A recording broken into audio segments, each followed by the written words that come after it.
What if a single policy change started pumping billions into America's bank account every month? Enough money to rival a brand new payroll tax or to slash the military budget by nearly 1/5. It's happening now, under President Donald Trump's second term.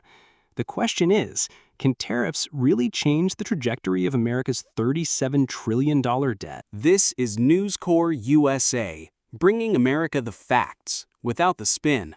Since returning to the Oval Office, President Trump has revived and expanded a central theme of his first term, tariffs.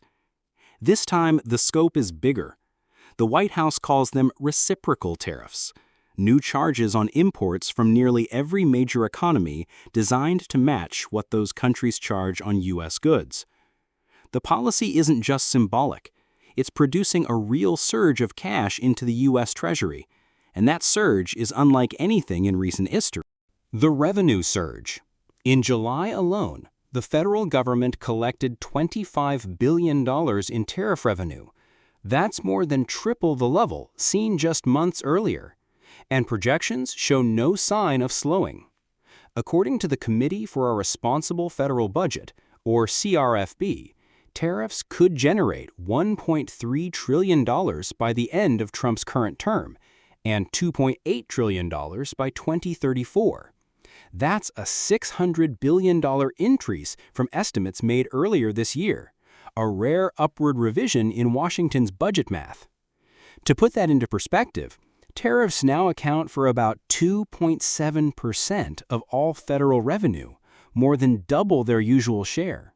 If these policies remain in place, analysts say that figure could reach 5% in the coming years.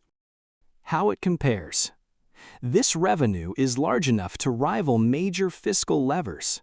Think of it as equivalent to creating a brand new payroll tax or cutting the U.S. military budget by almost 20%. It's that big, at least on paper. Impact on the debt? The CRFB's modeling suggests that if tariffs stay or are replaced by an equal revenue stream, projected deficits could shrink by $2.8 trillion over the next decade. But here's the reality check. Compared to a national debt of $37 trillion, that's still a small dent. Income taxes and payroll taxes together provide over 75% of federal revenue. Tariffs, even at record highs, can't replace those streams, and they can't erase the debt gap alone. Who's really paying? Tariffs may fill Washington's coffers, but the cost is felt elsewhere. Businesses rarely absorb tariffs. Instead, they pass those costs to consumers through higher prices on everyday goods. Economists call this effect regressive, meaning it takes a bigger percentage from lower-income households. The Yale Budget Lab estimates families in the second lowest income tier now pay about $1,700 more per year. Top 10% households, around $8,000 extra annually. National security and strategic risks. It's not just consumers feeling the strain. Some defense and infrastructure experts warn tariffs raise costs for the U.S. military, especially for specialized parts and equipment sourced globally. In July, the Council on Foreign Relations wrote that tariffs make it more expensive to meet national defense requirements. The tariff dividend. President Trump has floated an idea to send tariff dividend checks to American families, essentially redistributing some revenue directly. It's a catchy concept, but economists say the numbers don't work. Even at historic highs, tariff revenue is overshadowed by the scale of federal spending and existing commitments. The big picture.